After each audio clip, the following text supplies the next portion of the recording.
Hola amigos, buenos días. Ayer vi la película Napoleón de Ridley Scott, una película que ya hace unos 2 meses que salió, pero ayer ya la vi y por tanto ya puedo hacer una valoración sobre esta película. Desde luego, ha sido la mejor de las películas que he visto sobre Napoleón, pero tampoco era como me esperaba, porque yo esperaba algo más. La película está muy bien en el sentido de que tiene la fotografía muy bien trabajada, muy bien elaborada. Se ven los edificios de la época, la vestimenta de los personajes de la época, se ve también las batallas. Y en fin, que tiene un efecto visual muy impresionante, agradable. Sin embargo, los diálogos no han sido como esperaba, siendo del mismo director, Ridley Scott, que ha hecho películas muy buenas, como por ejemplo Aliens, o El Gladiador, o Blade Runner, entre otras de las más destacadas. Pues si ahora lo comparo con Gladiador, no se comparan con estos diálogos que dan una trama y parece un diálogo más común, más humano, mientras que en la película Napoleón de Ridley Scott parece que lo que pretende el director es hacer una especie de narrativa histórica a través de las imágenes. Y los diálogos son más bien un poco así de narrativa, donde falta algo, faltan las emociones, falta algo más humano, algo más natural, que no se ve en la película como para hacerla como de una trama mucho más interesante. Bueno, en conjunto la política es aceptable, aunque como digo, no es lo que esperaba porque hubiera preferido unos diálogos pues que fueran un poquito más fluidos, que no diera esta sensación de ser una película demasiado lenta. Bueno, y para que no me toca otro remedio que hablar de la película y hacer una crítica de esta película, pues todas las escenas me parecieron buenas. Destacan las escenas de las batallas, por ejemplo, lo de las pirámides, la guerra de los franceses contra los mamelucos, que es lo que eran los que gobernaban en Egipto y que tenían un importante vínculo con los ingleses, los enemigos de los franceses, de Napoleón. Pues esta escena que sale de los cañonazos a las pirámides, esto en realidad no existió. Y se encontró a faltar en la película que no dijera aquello tan famoso de que él dijo Napoleón a sus soldados de: soldados, 40 años, perdón, 40 siglos os contemplan.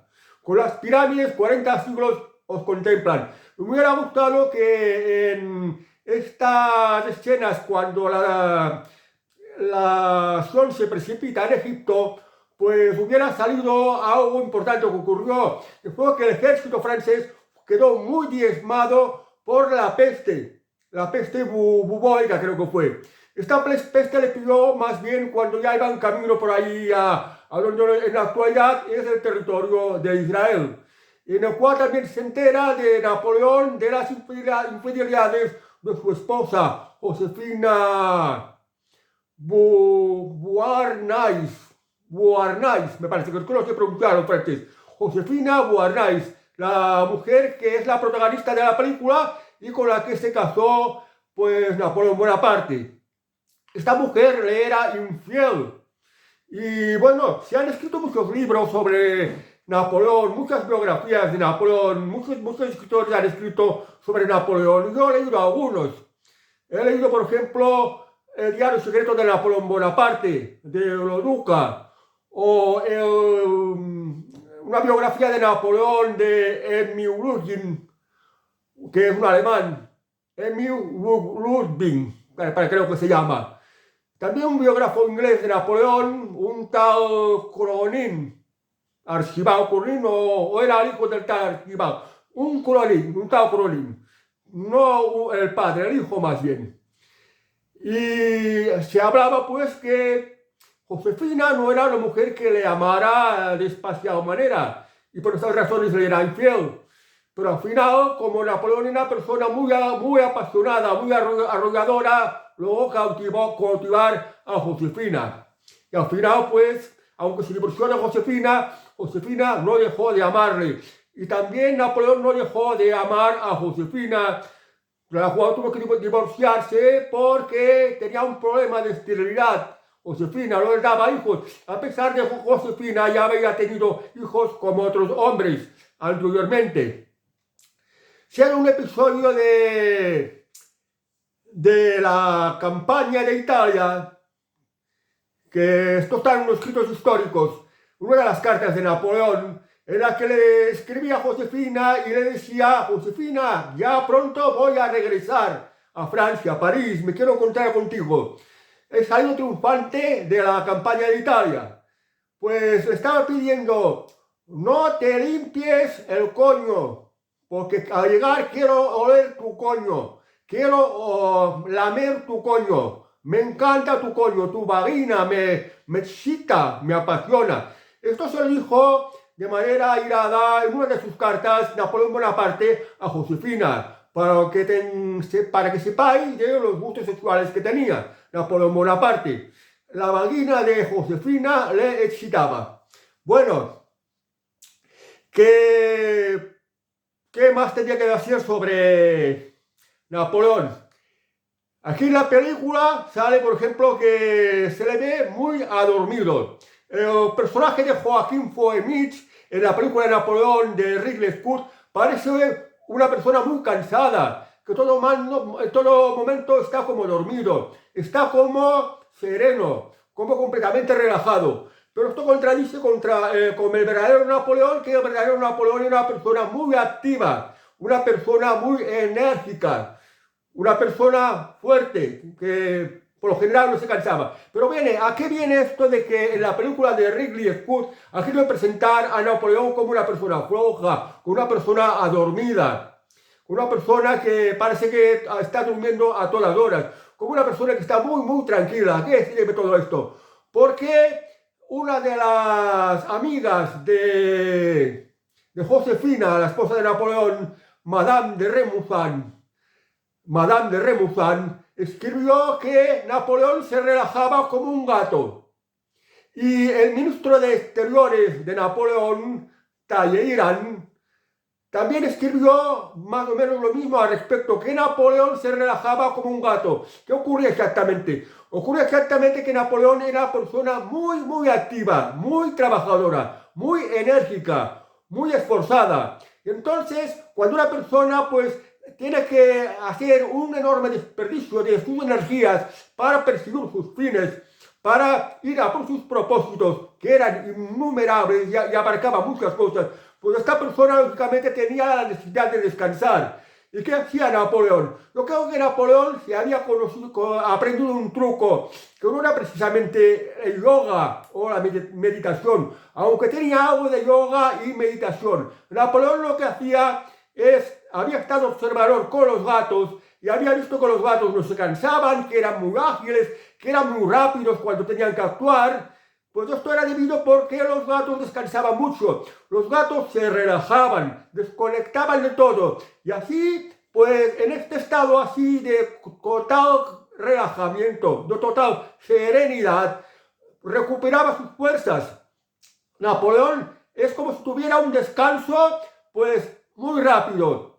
Como él mismo dijo, creo que lo dijo alguna vez, porque como me he leído varias biografías de Napoleón, pues parece que dijo que era que, por ejemplo, relajarse como un gato unos 10 minutos o un cuarto de hora, pues equivale a 4 o 5 horas de sueño. 4 o 5 horas de sueño reparador. Y Napoleón necesitaba este descanso, porque era una persona muy, muy activa que tenía que abarcarlo todo. La política, el ejército, la diplomacia, todo, incluso su vida amorosa, de la que no se privaba, y también su vida privada para él mismo, que era una persona que leía mucho, le gustaba mucho leer, y también pues una persona de mucho pensar, de mucho planear. Claro, este enorme desperdicio de energía necesita pues que tenga que relajarse mucho. Bueno, pues en la película salió todo lo más destacado: el sitio de Tolón, la batalla de Austerlitz contra Austria, que se ve esta escena del bombardeo del río Lado, la campaña de Rusia, la batalla de Borodino, la retirada de Rusia, luego cuando va a la isla de Elba, cuando regresa a Francia, y otra vez la batalla de Waterloo. Pero lo pone de manera incompleta. Y ahora os preguntaréis cómo, bueno, Napoleón no era tal como lo vemos en la película, que parece una persona pues floja, que siempre está durmiendo, que siempre está por intrigas políticas o por las batallas. Napoleón era algo más que esto. Era una persona muy culta, una persona muy instruida, que hizo muchas cosas por Francia. Era un hijo de la Revolución Francesa. Se había pasado del feudalismo a los ideales revolucionarios de la Revolución Francesa, que eran los de la libertad. Y ahora os comento una cosa. ¿Por qué os imagináis que cuando a Napoleón lo exiliaron a la isla de Elba después de su derrota en Rusia, al cabo de un tiempo regresó a Francia y todos los franceses pues se unieron a él, formaron una piña junto a él? ¿Por qué el regimiento del ejército que mandó Luis XVIII para disparar contra Napoleón, que se acercaba con sus partidarios, no disparó? Porque lo reconocían los de su ejército. Porque Napoleón, si queréis saber por qué el pueblo se sentía tan identificado con Napoleón, por qué lo apoyaba tanto a Napoleón Bonaparte. Porque Napoleón Bonaparte, cuando fue emperador, también cuando regió los destinos de Francia en su calidad de cónsul, o cuando estaba en el directorio y luego como emperador, lo que hizo Napoleón fue una revolución en la educación. Hizo que el pueblo francés tuviera acceso a la educación y adquiriera un elevado grado de educación. Fomentó mucho las escuelas, fomentó mucho a los maestros, los pagaba bien por parte del Estado. Y además de todo esto, pues reactivó de manera muy notable la economía. Si dio a Francia, a los franceses, una notable educación, que la educación sirve mucho para moverte por la vida, para abrirte por la vida. También hizo algo muy notable para relanzar la economía francesa. Y Francia, los franceses, pues con este impulso económico de las medidas que hizo Napoleón, hizo que Francia se enriqueciera, fuera un país próspero, con las ideas del liberalismo. O sea que si los franceses pasaron del feudalismo, que vivían en la miseria, y la miseria esta fue la causa de la Revolución Francesa, pues Napoleón aportó mucha educación a los franceses y le hizo un impulso a la economía que convirtió a Francia en el país más rico de Europa y del mundo en su momento. Y esto los franceses lo supieron valorar. Claro, cuando regresó de la derrota de Rusia y mediante un golpe de Estado fue apartado del poder y se volvió a restaurar otra vez la monarquía borbónica en la persona de Luis XVIII, pues los franceses se recordaron lo que era la monarquía. La monarquía era miseria, era tiranía. Y con Napoleón, pues, pudo venir la libertad, las ideas derivadas de la Revolución Francesa. No perdáis el detalle de que el Código Napoleónico iba a revolucionar todo el Código Civil. Y es lo que ha cambiado ya la civilización europea, que pasó del feudalismo, la Revolución Francesa, gracias a esta Revolución Francesa, a una sociedad más liberal, más libre. Todo esto se debe a Napoleón. Por eso cuando Napoleón regresó a la isla de Elba, pues se reunió todo el pueblo francés. Luego ya quedaron alarmadas el resto de las potencias que todavía querían estar con el absolutismo, con este tipo de monarquía que era un residuo del feudalismo, el absolutismo. Querían las monarquías absolutas, tipo de monarquía que había antes de la Revolución Francesa, esto que se llamaba despotismo ilustrado, que es otra cosa, otro modelo de monarquía feudal, pero más actualizada. Pues todo el resto de las naciones europeas se volvieron a unir y se dieron cita en Waterloo, la batalla de Waterloo, que Napoleón la perdió. ¿Y cómo es posible que una persona que había ganado decenas y decenas y decenas de batallas, con tanta experiencia militar, con lo que tuvo que sufrir como el desastre de Rusia. ¿Cómo es posible que un hombre con tanta experiencia militar fuera derrotado? Pues bueno, yo como os decía que había leído algunos libros algunas biografías sobre Napoleón. Una de las que me leí, esto ya cuando era un adolescente, trataba de la batalla de Waterloo.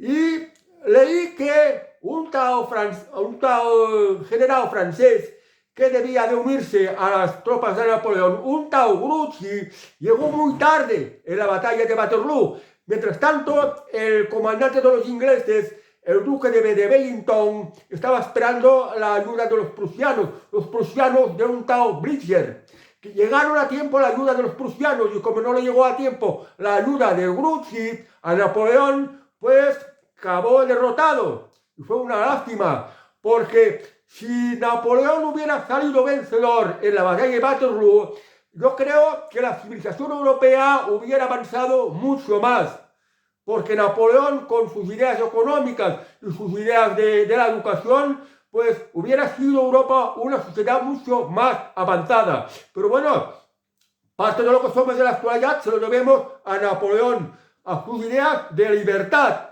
y a su fomento de la educación, que la educación llegara a todo el mundo. Porque cuando todo el mundo es educado, se convive mucho mejor. La vida es mucho mejor cuando todo el mundo tiene educación, cuando todo el mundo respeta a los demás, cuando todo el mundo tiene conocimiento de las cosas. Y esto es lo que quería Napoleón. Bueno, aquí en la película solo ha salido, pues, Josefina, Beauharnais, pero no me acuerdo bien cómo se llama de apellido, la llamaré Josefina. Pues habían otros amantes. Sale, por ejemplo, María Luisa. Bueno, hay que decir que María Luisa fue un matrimonio de conveniencia que si bien le dio un hijo a Napoleón, acordado con el emperador de Austria. Y María Luisa era una chica muy joven que si bien respetaba a Napoleón, incluso lo amaba. Esto hay que tenerlo en cuenta. Pero también Napoleón había tenido otras amantes. Antes de conocer a Josefina, pues se había enamorado de una tal Desirée Clancy. De esta película, bueno, de Desirée recuerdo que se había filmado una película sobre Napoleón y su amor con Desirée Clancy, que la interpretó Marlon Brando, mientras que esta reciente de Ridley Scott la ha interpretado Joaquín Phoenix, que es el mismo que interpretó el papel del emperador Cómodo en la película Gladiador, que también había filmado Ridley Scott ya hace más de 20 años. Y han obviado, por ejemplo, María Walewska. María Walewska fue pues una condesa polaca.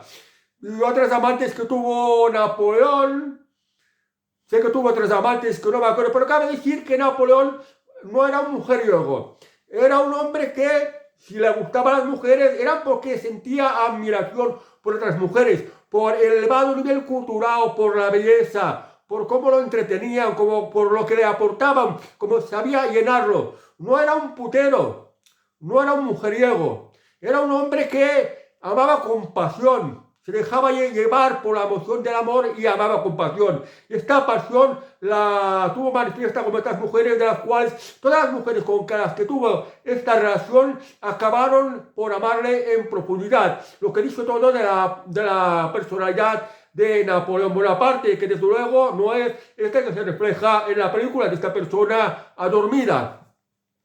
Bueno, pues al final Napoleón Bonaparte acabó derrotado y lo destinaron a la lejana isla de Santa Elena, para que no pudiera volver a ocurrir con lo que pasó con lo de la isla de Elba, una isla que hay en el Mediterráneo, muy cerca de Francia y de Italia. Y ahí se pasó unos cuantos años, escribió su biografía, sus memorias. Y estos escritos de Napoleón, que son muy numerosos, todo tipo de escritos, programas, órdenes militares, cartas que escribió, su propia biografía, pues forman parte del patrimonio francés. Y ahora Napoleón ya no está en la isla de Santa Elena, aquella isla tan lejana, en medio cerca de la costa africana, pero más bien en la zona del Ecuador. Ahora está enterrado en la iglesia de los Inválidos, en París. una iglesia destacada que Adolfo Hitler, cuando invadió Francia, pues visitó la tumba de Napoleón, porque Napoleón era uno de los grandes. Fue el primer emperador que tuvo Francia. Bueno, pues es muy interesante pues la historia de Napoleón.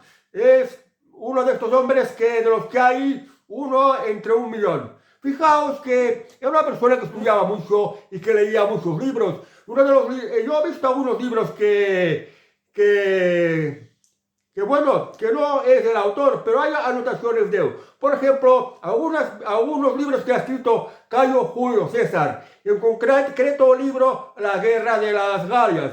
Julio César había hecho guerras de las Galias durante un tiempo y claro, tienes que conocerte bien Francia, cada una de las regiones de Francia, la geografía, los pueblos que había, los distintos pueblos que habían en aquellos tiempos, los diversos pueblos galos y algunos que también eran germanos. Pues esto Napoleón, de cada una de las batallas, de cada uno de los movimientos de Cayo Julio César, que explican la guerra de las Galias, Napoleón anota cómo debería de haber sido esta batalla, las circunstancias, cómo sería esta batalla en el tiempo que a él le tocó vivir. Y en fin, quiero decir que se lo tenía todo muy bien estudiado, tenía amplios conocimientos militares. No es de extrañar pues que ganara todas estas batallas. Aquí me choca mucho, por ejemplo, estas batallas que sale en la película de Ridley Scott, Napoleón, la película de las que estoy hablando, que sale, por ejemplo, la batalla de Waterloo o la batalla de Austerlitz, la batalla de Waterloo. Sale pues la infantería que avanza y avanza pues como le ordenen que avancen, mientras que los enemigos están apuntando con los fusiles y disparan, pero van avanzando. Pues vaya desperdicio de vidas humanas.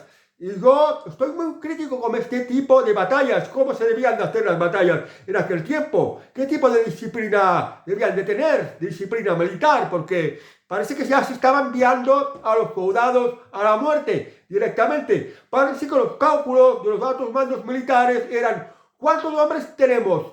¿Cuánta munición? ¿Cuánta caballería? Y entonces hacer unos movimientos como si fueran los movimientos de ajedrez, de dar órdenes. Aquí se avanza, aquí se disparan los cañones, aquí la caballería, pero sin pensar en lo que se puede encontrar, en que va a haber una carnicería, que va a haber muchas muertes. Es una manera de hacer las batallas absurdas. Yo estoy muy crítico. Pero bueno, en la película se refleja que las batallas eran así. Y Napoleón era pues hijo de su época, quizás entendía que las batallas debían de hacerse de esta manera, o quizás todavía no había ideado alguna manera mejor de hacer las batallas con el mínimo de bajas posible. ¿Qué personas está que hablan del mínimo de bajas? Yo me acuerdo de un general aquí en España, muy conocido, Francisco Franco, que es el que ganó la guerra civil, y el que dijo que toda batalla, las vidas humanas se tienen que salvar lo máximo posible. Es decir, hay que hacer todo lo posible para que haya el mínimo posible de bajas.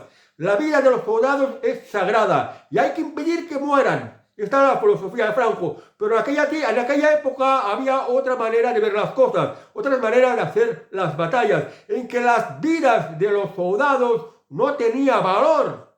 Había otra mentalidad. Sabían que el pueblo siempre tenía hijos. Siempre se reproducían, siempre encontrarían soldados para el ejército. Y esto es una de las cosas de las que estoy más crítico. Bueno amigos, pues habría mucho que comentar sobre esta película.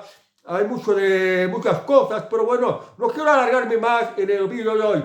Sin embargo, vosotros haréis vuestra crítica, haréis vuestra valoración de la película, porque la podréis ver. ¿Por qué? Porque os la voy a dejar en el enlace que os dejaré en la descripción o en el primer comentario o en mi videoblog. Solo tenéis que ir a mi videoblog, topáis con el enlace, seguís las instrucciones y os llevará directamente a la película, que la podréis ver pues a través de una Smart Tele o a través de la pantalla del ordenador. Y deciros que es una película larga, una película que dura unas 3 horas, con lo cual es posible que tarde en cargarse, porque es una película muy larga. Y lo mismo digo, tanto la podéis ver en el enlace que os voy a dejar, tanto la podéis ver una vez que esté cargado, como la podéis descargar y guardarla. ¿Vale, amigos? Pues bueno, hasta el próximo vídeo. Que tengáis muy buen día. Adiós.